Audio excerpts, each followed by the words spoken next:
It's actually sick. Like he fully told me about the time he went bankrupt and like everything. It was pretty cool. All right, Sam, tell me about our guest Jonas. So while working as an architect, he got the idea for an optical touchscreen device, which he developed and with his co-founder, founded Open. He eventually raised €6 million and brought in an international CEO to run the company. After a dramatic exit from Open, he co-founded his next startup, MeMover, which built a hardware transportation device, which was like a cross between a scooter and a bicycle. It's a bit like a step machine on wheels. Exactly. After leaving MeMover, he became the team lead and startup coach at the DTU SkyLab, where he now coaches young entrepreneurs from the Denmark Technical University, which is where I'm on exchange right now. Exciting episode. Let's get into it.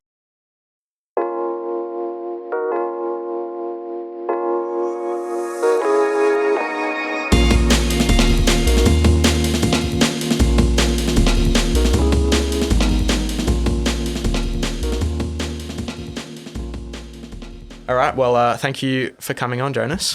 Thank you. Happy to be here. So, Open was your first company. Yeah. That's when you filed patents as an inventor for an optical touchscreen technology. Yeah. How did you get started? Can you walk me through the origins? Well, I was working as an architect just beforehand, and coming from an analog world, I was lacking kind of a good interface to the digital designs that we were doing.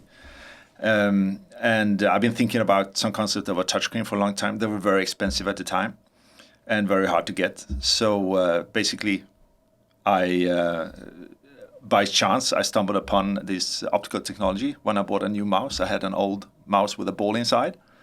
And when I bought this new mouse for like 200 Danish crowns, you can translate to Australian dollars or whatever, but very cheap. And they had this very advanced optical positioning technology inside. So I thought, could I just mount it on a screen? And I ended up doing that with a webcam and some mirrors and a pen with a laser inside. That worked, so we continued to move on to make an actual industrial touchscreen. But that's the kind of inspiration, and the starting point was very, very simple. And you founded with your co-founder, Jens, right? Yeah. So how did you meet Jens, and what was that? So I was, that's really fun. He's a really, really fun guy. You should take him in. He's a complete, he has hundreds of inventions, and cool. It's really, it's a very special guy and a really fun guy. So we met. I actually needed some help with the economics, basically, because I didn't know anything. And we met by chance when I was working in another architecture company. I already had the idea. I told him about it, and he said, "I can help you out with economics." And it turned out that I was the structural type in this too, and he was a lot more into the technology and crazy ideas and stuff. But yeah, you need to have a partner, and he became a partner. So we have this dynamic duo for many years. Yeah, awesome. But he was a client, actually, for another architecture company. Can you walk me through the process so you've got this idea of an optical touchscreen technology. What are kind of the steps to put in place to get that first patent, that first bit of IP? Yeah. Oh, yeah. It's some years ago now, but I think the first thing was because I've been fiddling with it alone, and the first step was actually to get a partner that could keep pushing and asking questions, and also finding a little bit of way in the patent system, because it's hard. I think we drew the first patent pretty much on our own with very little deep technical understanding. Okay. So we had kind of conceptual design and conceptual patent, which is still the basic patent for Open to this day, how to use total internal reflection, because we observed it and understood what it was. Everyone knows it. Probably we didn't when we started. But we discovered how to use the reflection of an object touching an optical surface, and use that with different means to do a position detection and a touch detection. Building up in a pretty modular way, so we can protect different parts of it. But it was, I don't describe this very well, I can hear. But it's basically just getting started to start describing the concept in a wide way. And the reason we did the first patent was very much in order to get an investor, be investor tasty, so to say. Right, okay. Yeah. And what was the initial investor pitch then? Was it just, we've got an interesting idea, can you fund us? Or what was the business plan at that point? Well, the business plan at that point were that, so the idea was called open because it was 0 pen. Okay. And that's one kind of thinking of it. The other was that it was open up the capabilities of all our technological devices, because at that time there were no iPhone, there were no iWatches whatsoever, and we have quite a lot of computing power all around us, and you couldn't get access to it because you didn't have the interface. Okay. So our pitch was doing an intuitive interface to electronic devices of any scale, basically. Okay. Based on this idea that we have the sensor or the interface with the user is a dumb piece of glass or plastic. We can convert any transparent material to a touchscreen, adding on our technology that could be scaled to basically any scale. So that was the pitch, and exemplified by this web camera that you could show a finger being mirrored, and we didn't even do the positioning. We just showed that it's possible, and then it's easy for everyone to understand. If you have 2 points, you can understand the position. Okay. And also a glass of water, the filled water, because if you touch it on the side, you will see a mirror side. So touch it with your finger on the side, and you will see the finger, the interface with the finger, so people understand total internal reflection. These were the two attributes, and we got investments offers for like almost 10 million Australian dollars, or 40 million Danish crowns. Yeah, wow. Okay. For that, and then we had some plans what to do, and we had some niftier descriptions, but that's the pitch basically. Was the business plan always you were going to generate this IP and then try and partner with existing companies or sell the IP to existing companies, or did you plan to make your own products? We plan to make the device and sell it. So sell basically an overlay or adapt the technology to the overlay on the computer screens, telephones, or whatsoever. Right. Okay. We even draw this really great idea of this phone without any buttons on it, just a big touchscreen. It was in 2002 or something like this. So just one smooth piece of equipment. So, okay. But it's, I mean, a lot of people had that ideas probably, but that was part of our business plan too, to show this is possible.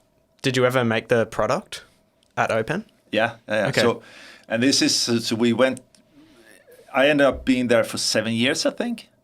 And the last 2 years, we because we had very early on very big investment proposals that fell apart for actually external reasons. I mean, one of the investment companies, they withdrew from the Nordics, and just all these different things that didn't have anything to do with us, or they saying no.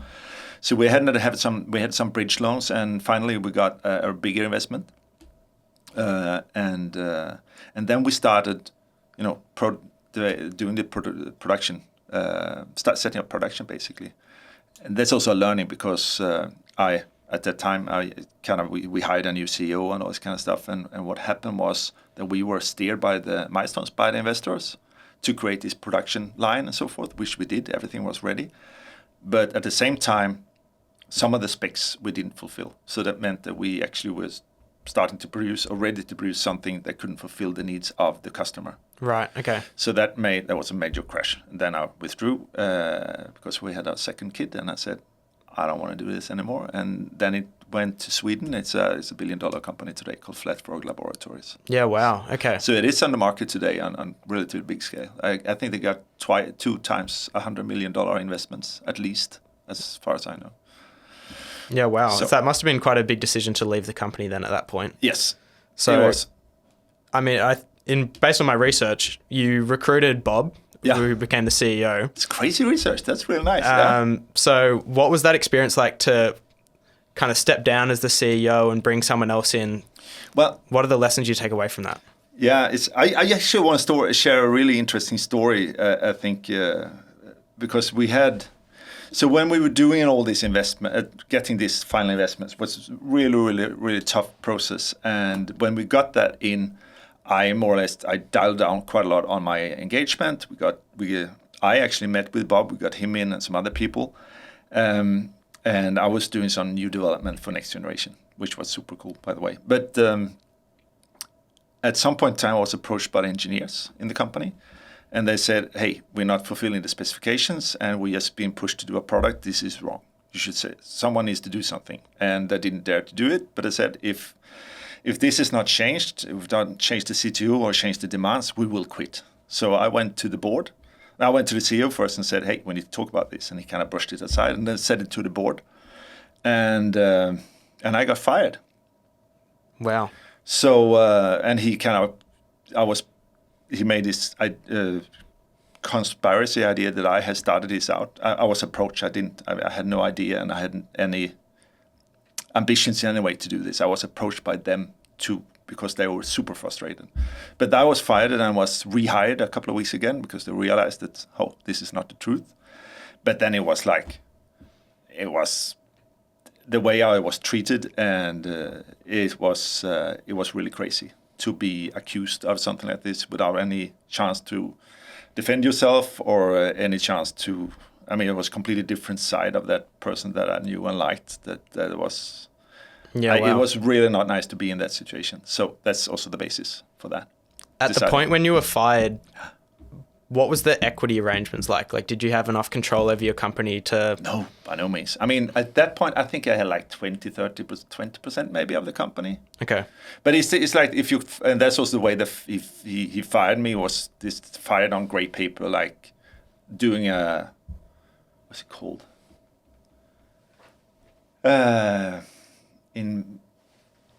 It's a bad leaver scenario that is released. So actually the way he fired me was not only that I got fired, I needed to go home right then and there. Really American. Just pack my things and go. Don't talk to anyone. I was obliged by law, that's what he said. He threatened me with not to talk with anyone. Okay. And also all my shares, everything gone.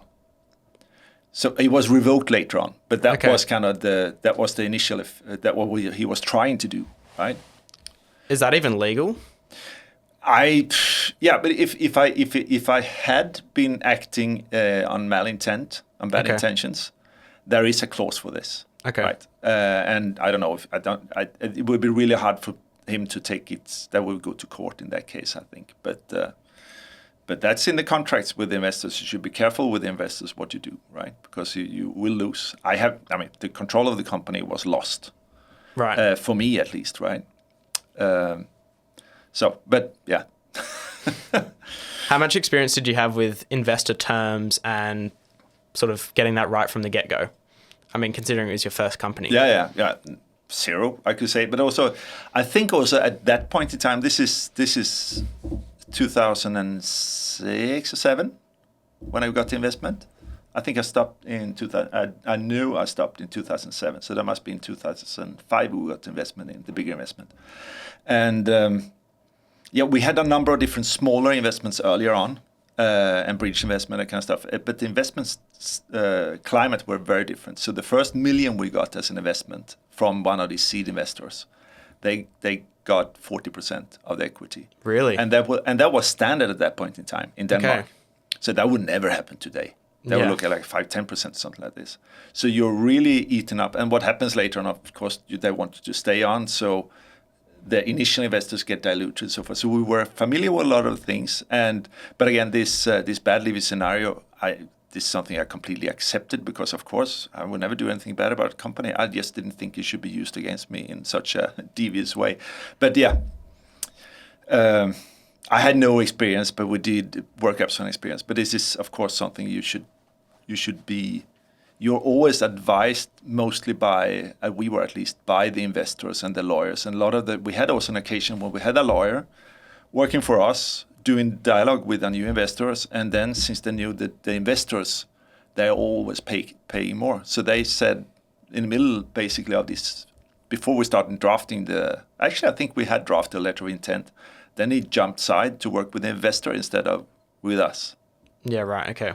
So you're in the hands of some people that is not necessarily clear about their agendas, or we were at least, right? So I would say we were fairly naive. Okay. Would you say that's a lesson then for startup entrepreneurs nowadays to actually know the people that are going to be investing in your company and also sort of have figured out like the backgrounds and the reputation of certain investors? Yes. And not only investors, also your advisors. That's kind of this, the lawyer, the advisor that is, doing all your prepping and then you're jumping side. I mean, that shouldn't be legal, right? But you should be aware of this. And I also think another thing that I still think is true today, and that was one other lawyer later on said to me, and that we tried to do in MeMover with some success, is is not super important how big your ownership is. Okay. Especially if it's a deep tech, you're going to need multiple investments and your ownership is going to be diluted to nothing at some point in time anyways. The important thing is what we talked about before is control and ability to influence the company. And that you can also control by the contracts. So make sure you have control over decisions, especially financial decisions.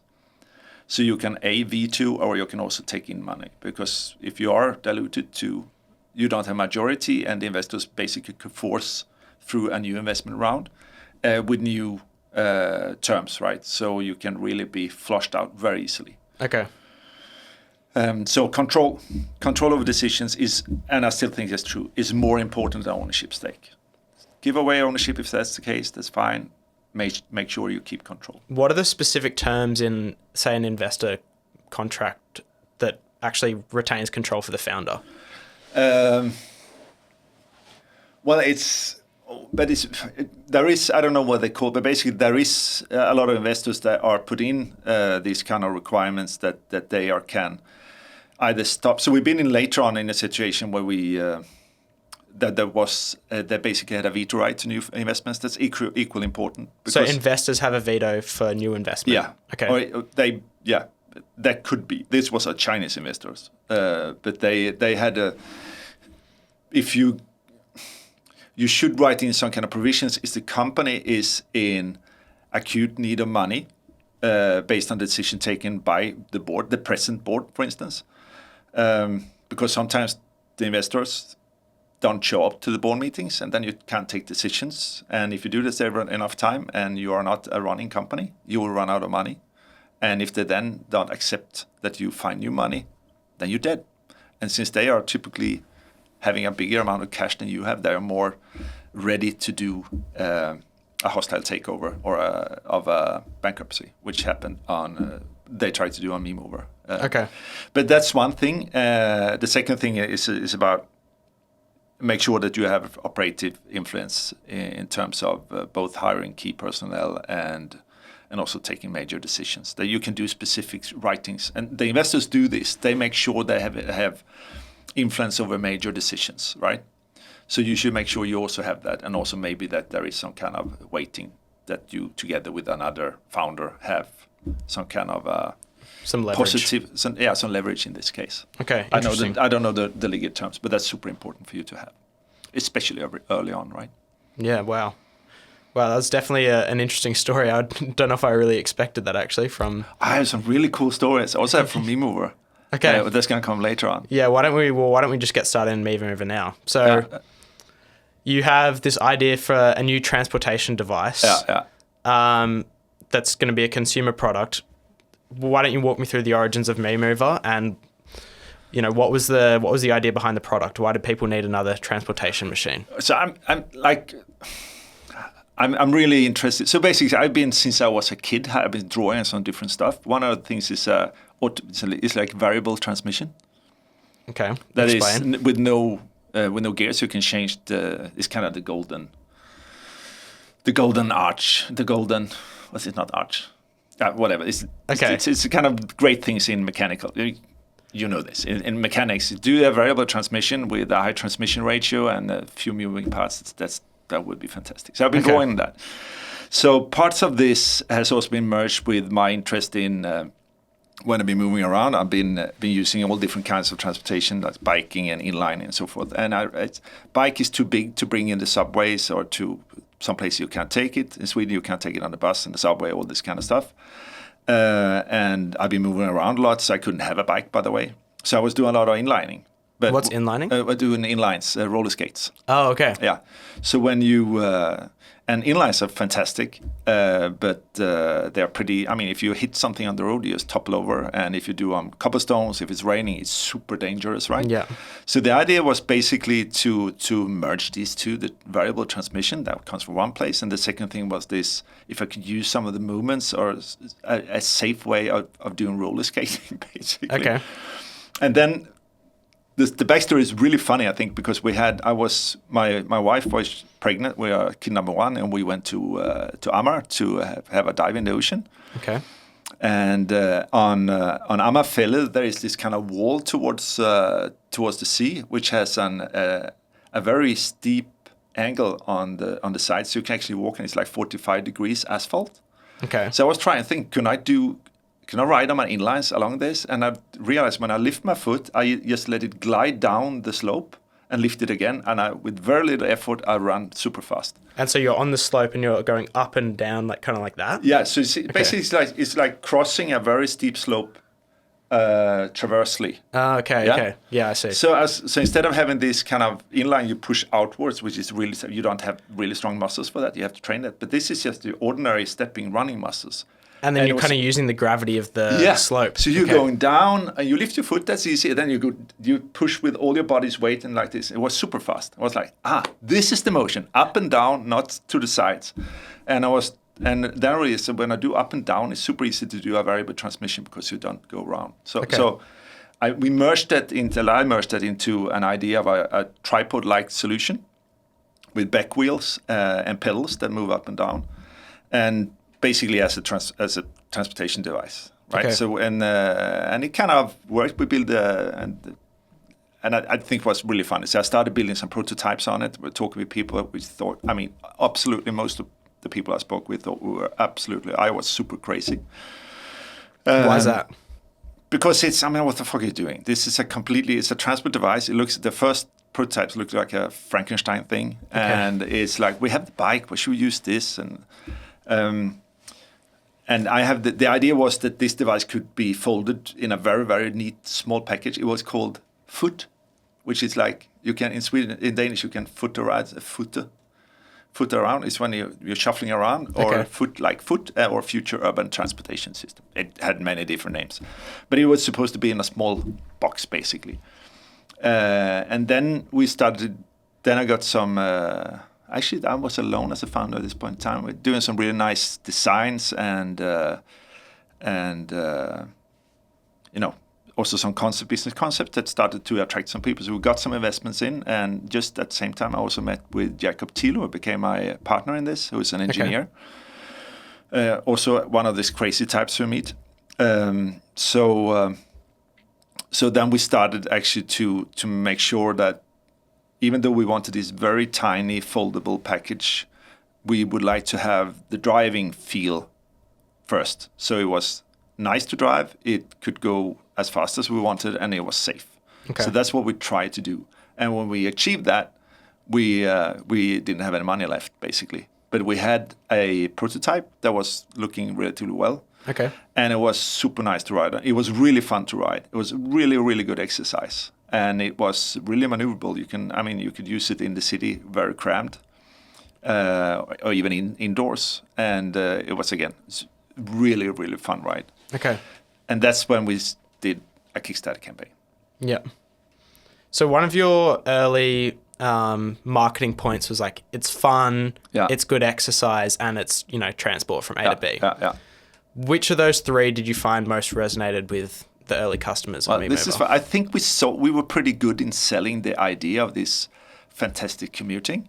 It's great for commuting, but you use a lot more energy than biking. Yeah. Basically because you stand up, you have a higher air resistance, but also you have small wheels and that kind of stuff. So there's a lot of energy getting lost. So basically, if you use it as a bike, normally you will get really good exercise and be sweaty when you get there, right? Okay. So people bought it a lot of times for just being a new kind of transportation device, and also for the dream of the commute. Okay. But then we get the feedback from the customer was like, which was completely unexpected. People wrote to us, "This is fantastic. My knees don't hurt anymore." Or people that hadn't been able to run for years could start running again. So it turned out to be, we sold it on the transportation and commuting. It turned out to be the exercise, and then you think actually rehabilitation. That was the real kind of key. And we heard it probably before, both the exercise and this rehab thing. Maybe we didn't really listen because we had a very clear vision where we wanted to go, and we had so many different.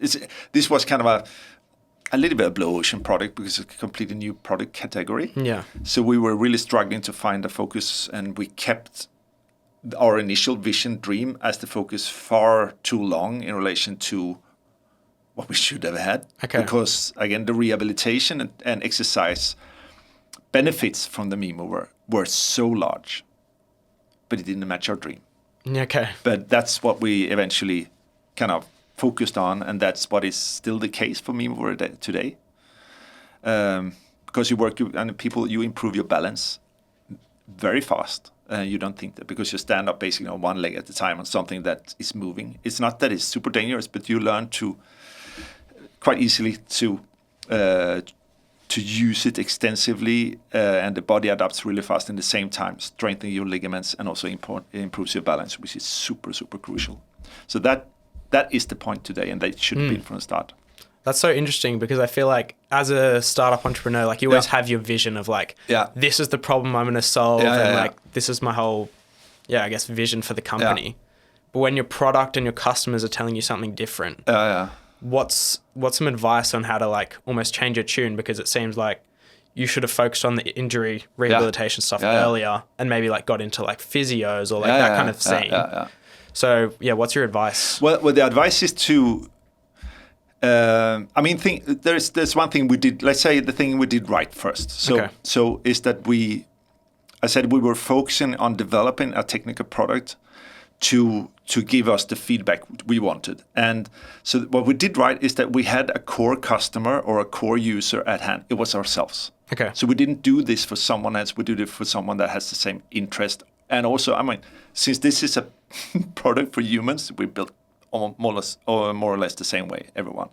So you have to put it in front of the key users and use them to get input all the time. Test it, get input, and get feedback. We got feedback for a lot of different people, but the major feedback that we got was from our own bodies in this sense, because you make it for humans that are going to use it in outdoor settings, and we did that. So make sure you put it in the right place. You need to have a use for it or put it to people who has a use for it very early on, if it makes sense. The second thing is, of course, to be... So this is the thing. I said most people thought we were crazy, and we still did it. Me and then with Jacob on. So, of course, you should be true to the idea if you see... Because someone... it's very hard for people to see the vision in your head. It's really, really tough. It's easier to do with illustrations and things, but it's still a long way because it could be a completely new concept in a way of moving. Basically, you have an idea of the feeling you should have. But when that's said, always put it in front of people and always talk with people about it. And then you should also what is really hard, because if you develop kind of tough skin if people tell you you're crazy all the time, but not all the time, but a lot of the time. But then you should, when you talk to people and when more specifically when you start showing the prototypes and the prototypes and get them to use it, listen to what they said. And we did listen. It was like, this is great things. I'm gonna pick this single thing out. Right. But the biggest thing.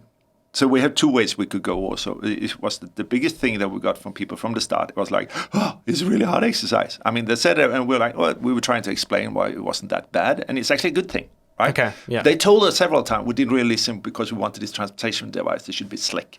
Okay. So listen to what they say. The second thing they said that we didn't listen to is they had a huge smile. It's really so fun. So they give you feedback, and you really need to listen and categorize that. And at some point in time, you need to say, hey, wait a second, what is happening? What is this thing doing? Because that points to the need also. Make sure, get it out, prototypes, get people to use it. Okay. And we got so many also cases in SkyLab. They're doing some super advanced stuff, and then we say, do a prototype, but we don't have the technology. Just do a piece of plastic that feels like it. Yeah. And you say, this is a camera you can do in this. And then when customers get it in their hand, they all of a sudden give you really relevant feedback on something that doesn't exist, but you get a feel for it. It's kind of tool for conversation, basically. Okay. I'm curious, you said everyone thinks your idea is crazy. So how did you get that early funding from investors? Was it a bit of like a reputation thing from your first company? Yeah, I think it was a little bit of that. And I also think it's like, I think also that we have... So in the first company, actually, I met this guy who had a workshop, whom I'm eternally grateful for. And so I know he had this workshop that used to help us to do pieces of glass and stuff. So when I had the idea and I said I want to try this out, I went to his place and had a cup of coffee. And my intention was to ask him if I could start doing some work there on the prototypes, because he was basically my first investor, not in money. Though. Okay. But then he said, but this was before. The first time we met, with a cup of coffee, I told him about my idea. And then he said, before I even started on, trying to sell the idea of me being there, he said, it's great what you say, but we can't help you. And we can't do any. You can't sit here and we can't do anything for you. And it's like, okay, fuck. But okay, that's nice. But could I do this little piece here? Yeah, that's fine. Okay. 2 years later, we were like 12, 15 people in his office having a space. And eventually we started paying for that space too. But it's like, I got allowance. He permitted me to use his machines to do the first prototypes. And based on the first prototypes, we could show that it's not a pipe dream. It's not completely crazy. We did have something we could show. So eventually, I think we had quite a good case for the investors in the first case. But that was after 1.5 or 2 years or something like this. Right. Okay. I know 1 year at least. So the lesson there would be like, if you can't get funding early on, you need to prove that the concept has legs by making a prototype. Yeah, exactly. And you can always and then also too, so there's always a way into, if you get a no on doing this big thing or doing, I don't know, making a table, maybe you can get yes on making a cloth for the table or just making a piece. As in, get yourself in there, be really humble and be really open and friendly to people, and make them a part of the project, and then all of a sudden you will get a lot more help than you expect. Okay. So and then as part of this, prototyping grows naturally. But the key is talk about your idea very early on, not keep it inside and hid it in a basement. That's the number one sin of an inventor. Keep it for yourself, dig it somewhere else, and start building it on your own. You always need to do it with other people and talk. Yeah. So I have a question. Yeah. Sequoia, which is one of the biggest VCs in the US, has an investing principle where they ask the question of why now? And it's all to test the timing of a startup idea, where the philosophy is that they only invest in companies where something has changed recently. For example, a technology advancement or a change in regulation or a change in consumer behavior that unlocks a certain type of product or service for a startup. And they say that even great ideas can fail if they're too early or they're too late in relation to this timing. So for me, Mover, how would you answer that question of why now? Like why now or why now 10 years ago? Then? Yeah, why now back then? Well, if we go into... you should maybe cut off the waiting time here. But I think at that point in time, it was really good timing, actually, in many senses, because there was a lot of, again, the focus ended up being physical training and rehabilitation. You have a growing population, a growing older population with a lot of injuries. So that's where one of our key selling areas, right? That at the same time as you have a very, very steadily, quite speedily growing interest for physical exercise, and especially outdoor exercise. And that trend is still very valid today. So I think that was a little bit early at that point in time, but that was really good timing for that, because we hit this outdoor exercise. But outdoor exercise for these people that cannot do natural outdoor exercise. One of the things is what you do normally. You run out in the woods, right? And it's so many people that cannot run. And running is really not very good for the body in many senses if you have some kind of risk of injury or injuries. So I think that outdoor exercise trend, and also the growing ratio of the population being elderly, but still very interested in physical exercise. That would be the case, I think. Okay. Yeah, that's interesting. I guess you can see a trend and try and ride that wave. Yeah. Yeah. And it's the trend is there. So and it's still growing. And the problem for me, one of the things was also the production cost, and so that's because it was still not very expensive. It cost a lot of money, and you still compete with the bike. So really, to do this distinguishing against the bike, but also find a segment that's interesting. That's also that segment because they're relatively strong in money. Okay. Yeah, that's probably a good market, right? It is. Actually, we had a lot of especially on the first Kickstarter. We have a relatively big group of buyers in Perth. Oh, okay. For some strange reason, I have no idea why. All the Aussies getting him. What? The Australians getting him. Yeah. But there was I think we sold maybe 20 or something to Australia, and most of them to Perth. On this first Kickstarter, we sold 300 or something like that. So that was one of our biggest markets for a while. What was your marketing for the Kickstarter? The marketing, it's about firstly to craft a really good Kickstarter page and quite a good film. Did people search it on Kickstarter, or how did people find out about Me Mover? So what we did, that was the marketing to do a page that would rank high within Kickstarter, and I think we succeeded in that. The second thing is we did we were really bad. We had a relatively strong Facebook community. Sorry, I need to. That was helping very much. Okay. It's a very active Facebook community. Not so big, but there was 3,000-4,000 people, so they have to spread it, and that was really essential to do that. And then we kind of, it's a really stupid hack, and it's probably not legal. But what we did is that actually in the start, we convinced everyone that we know, of course, to invest in MeMover. And then we actually, one of my colleagues, he bought 2 MeMovers, the MeMover package, the first day or something like this. Because you don't have to pay if you don't accept the terms in the end of the Kickstarter campaign, you don't pay the money, but it goes into. But on Kickstarter it says, you've got one backer. So that means, and so that was also a strategic thing that we said we put the goal so low that we could reach the minimum we needed to put it in production, because it was needed. We didn't have any money at this point in time, so we didn't really need it to have money enough to pay for the production. Okay. But we set as low as possible, and then we did everything in our power to reach that, including cheating, as this person did, or maybe some others also. I didn't do it though. But that means that, so we reached 100,000 in a day. And then you start trending and put on I don't know if this works still, but that meant that we came on the first page where it's hot or whatever it's called.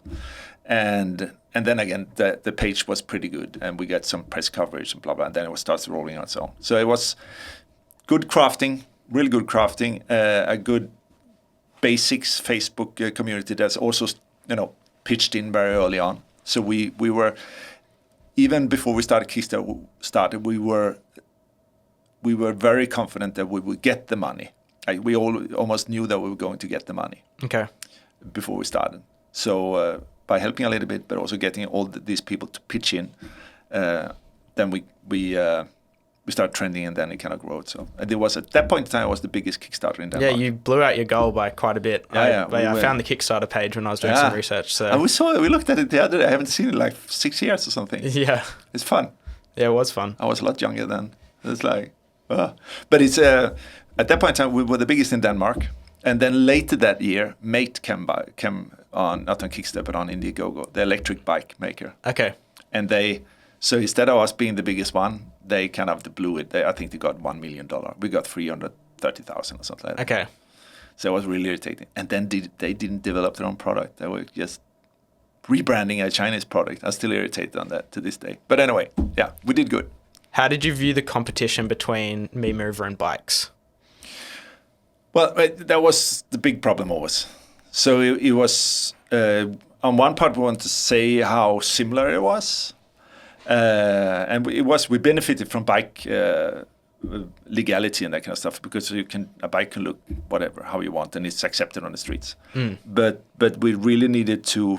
It was a constant struggle to say this is similar to a bike, but these parts are different. Because again, you use a lot more energy, and you have to learn to use it. That's also one of the biggest things. You can stand on it and learn it, but the first time you stand on mover, you will feel uncomfortable and uncertain. It's not as dangerous as the first time you put yourself on a bicycle. It's a lot easier, but still it's a new thing. So we were pushing this agenda with, again, it's bionically designed to match with your bodily functions and motions. And you have these additional benefits that you cannot get from a bicycle, like the balance and the exercise, and also training. Actually, it's super good for runners. We have a lot of long distance runners that use it.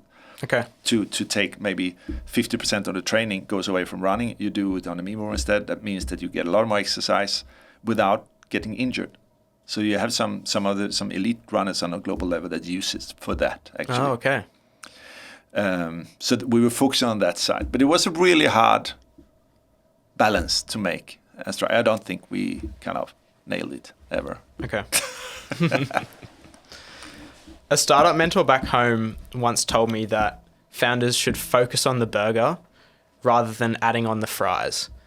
And essentially his advice was to focus on your core competency before getting distracted by like add-ons to your product. And I'm curious as to what your approach was with regards to accessories for the Me Mover. Were they essential to your value proposition for the customer, or did they distract you from making the product cheaper or improving the manufacturing, or just generally making the product better? Yeah, I think, of course, you should focus on the burger. I completely agree on that. I think that's a lot of the accessories that we made were made to get people lured into the Kickstarter. Yeah, okay. So because the bike was, I think, $1,000 or something like this, or I think it was roughly that, when I looked at the Kickstarter. So it was a pretty steep thing if you're just interested. So we wanted people to look at that and to come in and get something. So we developed some accessories so that they can have a cheaper way of getting in there, basically. Okay. And then, so one thing was to get a hook to get them in, because then when we could see that when you get in, many of the backers that started with $15 ended up buying a bike. Right, okay. In that Kickstarter campaign, they changed their mind after 20 days, and they could see the comments and all the dialogue on because we were pretty much online, not 24 hours, but very close to during the whole campaign. So there was so many questions and dialogue and feedback, and we did these update videos and stuff. It was really fun, really fun. It's an amazing time, and. But we could see, so that's one of the reasons. The other reason we made accessories was that we saw all the other startups, and they presented, if you do this, we can enhance the capabilities, blah, blah, just to push users to put in a little bit more money so you get something new. And we couldn't deliver something really new because it was such a huge project to improve the Me Mover.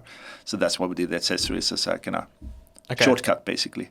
But we were focusing on, we did also spend quite some time on doing accessories afterwards. Like we did a cargo accessory, so we could use it as a cargo bike, basically like a Bullet or an Omnium, but as a Me Mover. So I used to transport my kids and my dogs to school on the Me Mover. So is that like adding some sort of seat on it, or no, you add a whole front lid on it? Okay. That you can still fold. It's really nifty, but it's really smart. So you have this front loader. We call it front loader, whatever. I don't remember.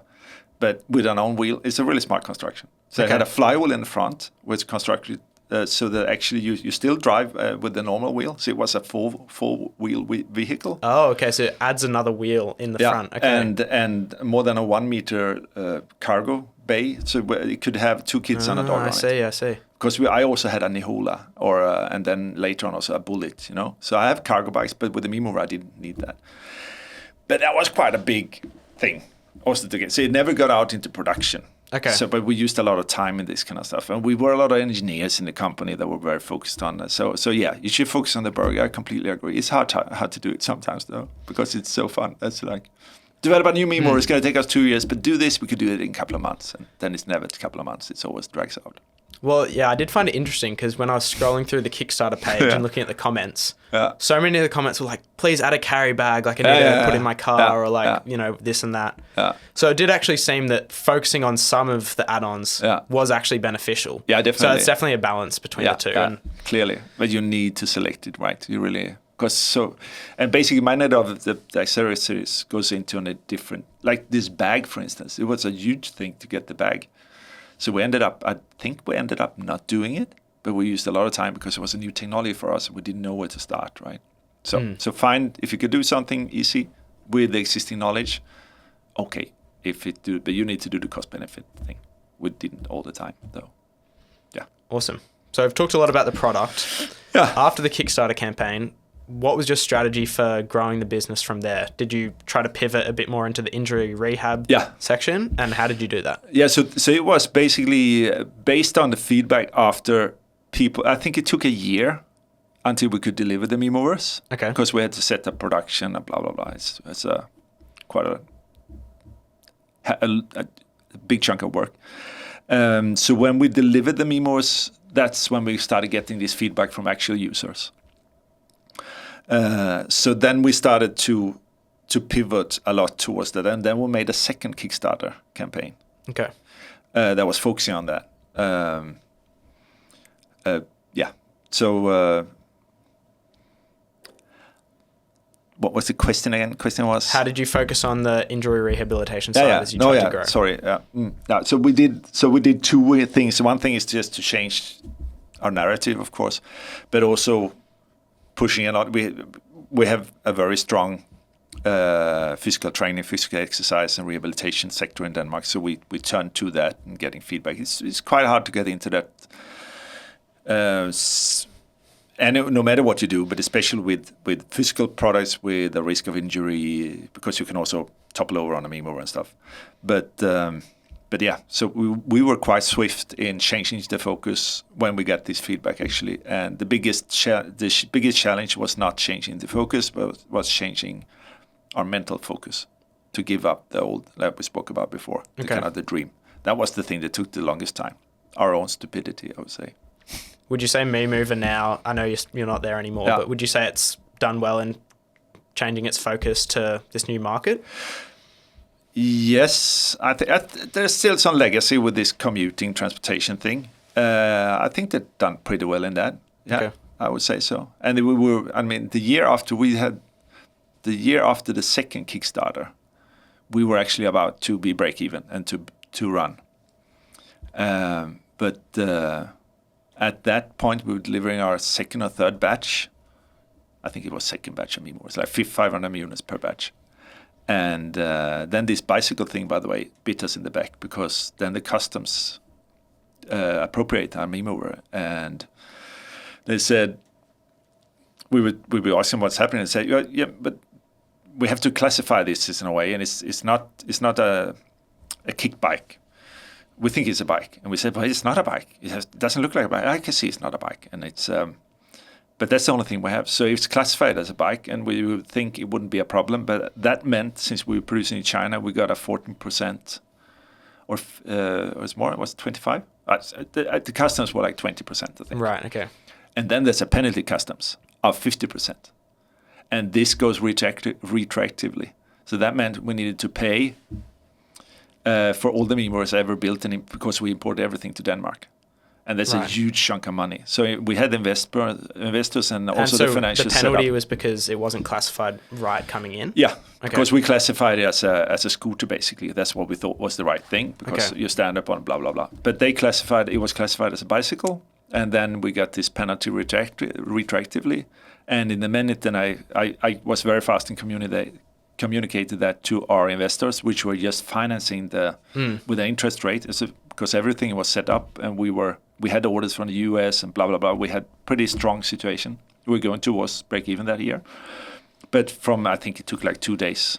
The investors got this to know. We had a meeting, and I said, we can do this and this and this, and we probably can get out of it but it will take some time, and we don't know. And they'd say, fine, that's super good, you can do that, but we're not interested. Okay. So within a couple of days, we went from a company, a 4 or 5 people company making money, to bankruptcy, like this. That was really strange. And was nothing we could do. But clearly you did something, right? Meme Move's still around. Yeah, so what happened, and we did go to bankruptcy. Okay. And then we had this... and then these investors, and this is really funny, these investors recommended, because I think they were, these investors, they had some money in a bind, not a lot, but they had some money in a bind there. And they recommended a bankruptcy lawyer called, what's it called again? He's quite famous now because he was caught in the Black Swan. So everyone knows who it is, and he's on my friend page on Facebook. I should take him away, but it's like he's really infamous for doing really, really strange deals. And he was a connection of theirs. He said you should use them, and I met him once in this office room full with deer trophies on the wall. It was really strange, and at Horton, and so it was a bankruptcy, and it was rolled up really fast, and they were selling the assets, and we bid on our own money. I think we bid like 50,000 crowns or something like that. So we bought everything out. Who's we? Is that just you and your co-founder? That was me and my co-founders, yeah. So we bought it out. It was mainly my money, I think, because I had the biggest buy. Or was it I who bought it? I don't remember. But I gave shares to everyone that was, because I had so bad conscience about everyone. So everyone that was in the first company, they got shares in the new company too. Including the investors? No, not the investors. Okay. Yeah, okay. I didn't feel sorry about that so much. But all the personal investors, actually we offered the old investors to get in also for a very low fee, and they said no. That's actually not true. So we offered everyone to get in, and the people, the personal ones that invested for, we actually had one guy who he had some money. Oh, that was, yeah. But we offered them to come, and most of them just got a share for free, basically. Okay, wow. Yeah, that was weird. It was super nice, but it kind of hit us later on because, I don't think it was appreciated as much. They didn't understand how much it was worth to us or how complicated it was, but we did do that anyway. And then we bought them out, and then we had some months, and we secured a deal with a client that would like to buy. So we start up production. Okay. And got it rolling. And there was this, but then the same time, since we started production, we were in the middle of a production run when it was bankrupted, and then we started up again. And that meant that the production was stopped in China. When they started up again, they just used hammers to put things in place, and we had so much problems with that. Okay. Second run, so that also was a huge problem going forward, and it cost us a lot of money. But I lost the thread a little bit. But the thing is, I lost the thread completely, actually. But that was really a crash, I would say, and I think also that would be the right point to say, this is it. But we did have so much interest around it then. So I think if that wouldn't happen, that would be, Mimo would be in a really good place today, because we had the momentum, and we had again this US distributor and so forth. Now, since we have to stop it, a lot of things were delayed, and the production that came out was actually really bad. So the US distributor, he got like 200-300 Mimos that were basically crap. Okay. That we need to replace, I don't know how many parts of it. So that was like that. So most of the positive momentum and customers that we got from the first Kickstarter, it kind of got ruined by that bankruptcy. Wow, thank you for sharing that. I'd love to move on to SkyLab now. Yeah. So you're a mentor at SkyLab. Yeah. Why don't you just explain what SkyLab is, just to the listeners, and share a success story of student founders that have come out of SkyLab? SkyLab is basically, it's been around for 11 years, I think. I think it's from 2013. No, 12 years then. 2013, I think it's from. So basically, it's the major innovation hub. There are many innovation hubs, but this is the major general innovation hub of DTU, and which is the Technological University of Denmark. And what we do there is we work with inspiring entrepreneurship and innovation. We work with helping how to do innovations, to work with innovations, and also entrepreneurship. And my team, I'm team leader for a startup coaching team. We work with startups, basically, just before. So from an ambition to become a startup to being there to getting out in the market, basically. And what we do is we help up in everything through finding the right idea to how to structure your team, how to take the first steps in business ideation, communication, but also in actually prototyping and also doing the right prototypes. So we work I think we cover some old bases of startup development, and we do it both with coaching sessions, but we also have a startup program divided in 3 phases from very early stage to when you are about to get investors, right? Okay, awesome. Yeah, so that's what we do. I've been there for 2 years now. It's been a hell of a ride. And so we redeveloped the whole program structure and so forth. And we work with, I think we have roughly 400 startups every year that come in, new startups that come in.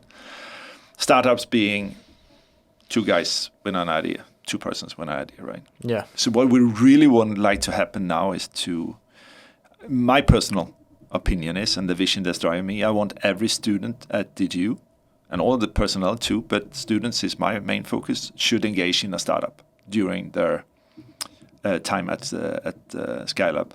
No, sorry, at DTU. Sorry, my phone is ringing. Yeah, because it gives you so many skills.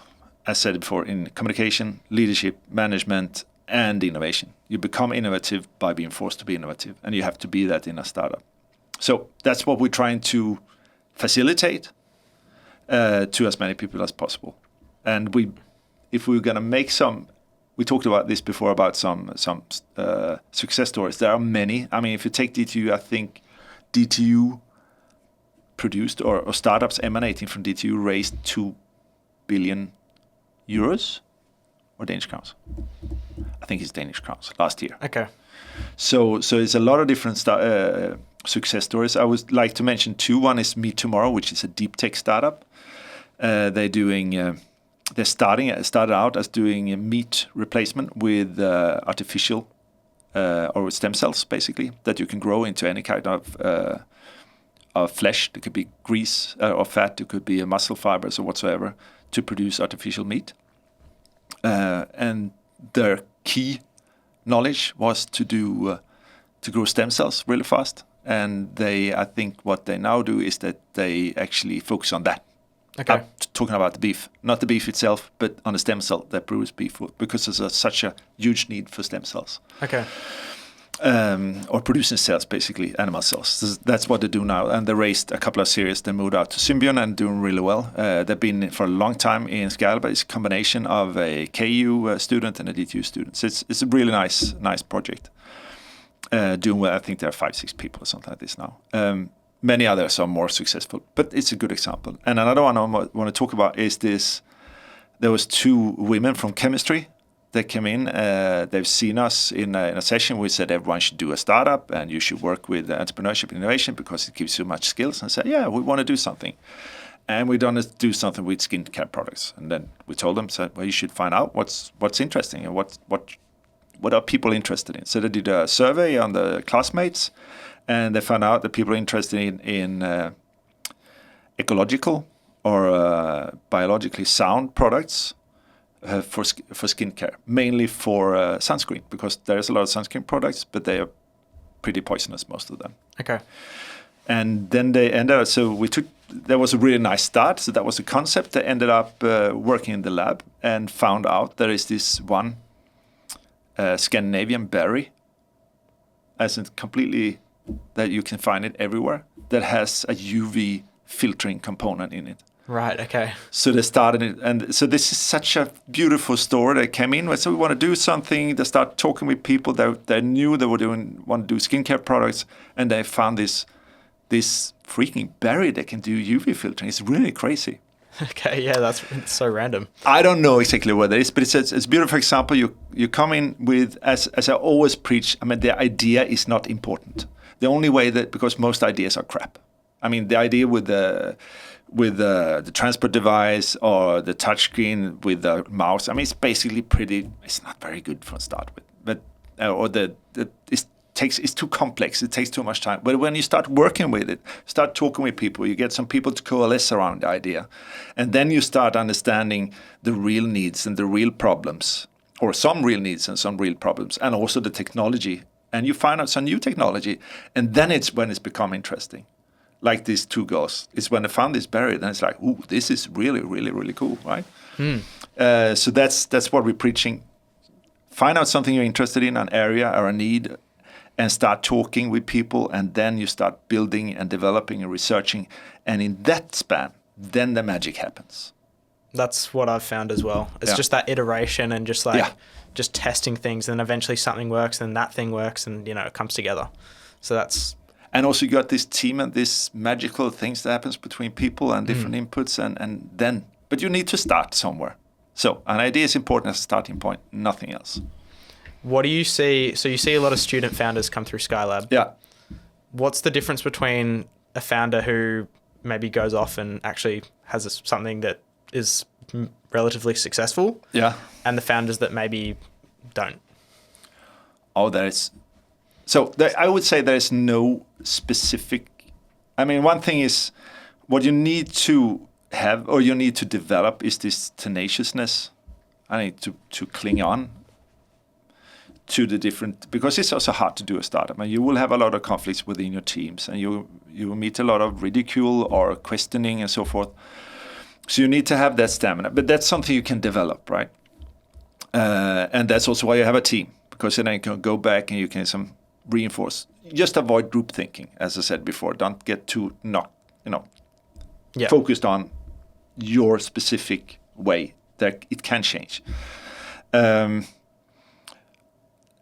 then I think it is important that you are. What you cannot be is to just say, I want to do this specific thing, this technology, this product, and yes, lock yourself in and do it the way you think it should be done without talking to the outside world. That's a major sin. The other sin is something that I committed several times, is to be overcommitted. So at Memover, I was definitely overcommitted. I was in Memover for 14 years. I'm really a little bit ashamed of that. I got paid most of the time. I didn't lose my wife or my family or get indebted. I didn't get rich of it in any sense, right? But I was overcommitted. I was too kind of tied up with the dream to start with, and secondly, I felt too obliged to just to continue because of the people that's invested and that were part of the team and so forth. That's really not good. You need to have this way to get out before it's too late, because the success of a startup, for me, the success of a startup is the outcome that comes out of it, and that outcome, if that is skills, network, competences, that's a success. So I mean, most of the startups in SkyLab is very successful in that sense. If you go into a place where you feel like shit and you have millions on your bank account and get divorced, so forth, that's not a success. In that sense. But you need to have this, some tenaciousness, be open to other people, be good at assembling and maintaining a team, and also surround yourself with people. So we spoke about this. Surround yourself with people that are. They don't have to be the same. They should be different from you, but they should have the same kind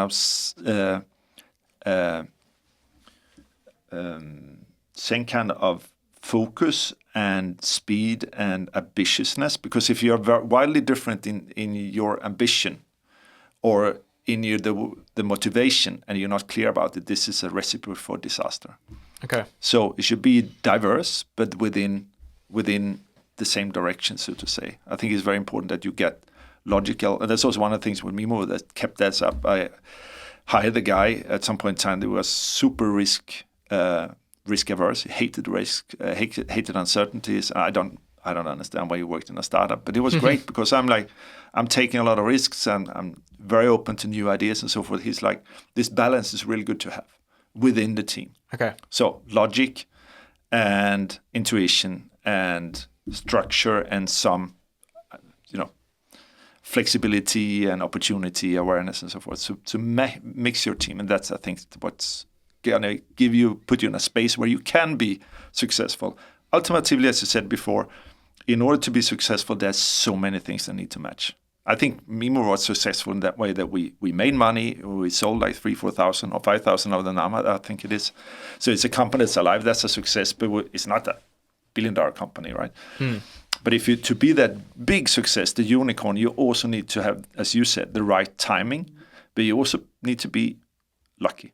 Yeah. So that's where it comes down to a number of different things. But to put you in that space, to have the right team and be aware of the team dynamics, open to the world around you, and be diligent and also tenacious about what you do. Then you put yourself in a space where you can be prepared to grab the chance when you get it. So final question. Yeah. You're a dad. Yeah. What are you teaching your kids about business and entrepreneurship? Oh, yeah. I don't teach them in that at all, I think. But I think as my daughter really want to make a startup. She's been doing that, wanting that for quite some time. So we planted a seed, I think. Yeah, no, I think the most important for me in relation to startup, it's why I'm interested in startup and entrepreneurship is not the business by itself. It's about making people able to see and act on opportunities that arises, to give them agency. And that's why I wanted students at TTU to work with entrepreneurship, because it gives them agency later on in life to control their own life and to steer that. And I think that kind of lessons, they come in many shapes and forms. And I think our kids have been taught that by me, and not the least my wife. She's a lot better businesswoman than I am, or businesswoman. But I think that's the most important part. And that's not about business. Well, Jonas, thank you for coming on. I've really appreciated your honesty and taking the time to be here. Where can people learn more about you and SkyLab? Well, we have SkyLab is it's skylab.dk, right? The homepage. Do you? Yeah, something like that. Yeah. Oh, this is really embarrassing. But we have a homepage. Is skylab.dk, I think it is. So SkyLab on Google. You'll find it. It'll be the first one. SkyLab. Oh, that was really stupid. Yeah. And then you can always come to SkyLab. It's in Lyngby. We have, if you look at our events, we have something called InFlight, where we invite people to learn more about SkyLab once a month. Just sign up or just come. It's a 1-hour event. We talk about this. If you have an idea or an ambition, you can come to an onboarding session. Also, it's twice a month, where we open for you. You will meet a startup coach that has experience with startups that you can talk to. And then we also have loads of other events that you can join. One of them I would recommend is also Pits and Pitches, which we do every second month, where startups present that are looking for people that can join. It's a really nice event. And you get pizza and free drinks, and you can talk with the startups afterwards. It's really, really nice. I went in September. It was actually, You were? Good. Yeah, I was there, yeah. You liked it? Yeah, it was cool. It was fun. And we really would like people to come in that just have an idea too, because it shouldn't only be the most advanced ones, but people say, hey, I have this great idea. Again, talk about it. I have no one on board, or I had this guy or girl or whatever, but I need some more. So we want people that's very early to come to, also to speak. It's open. Perfect. Thank you very much. Thank you. A pleasure.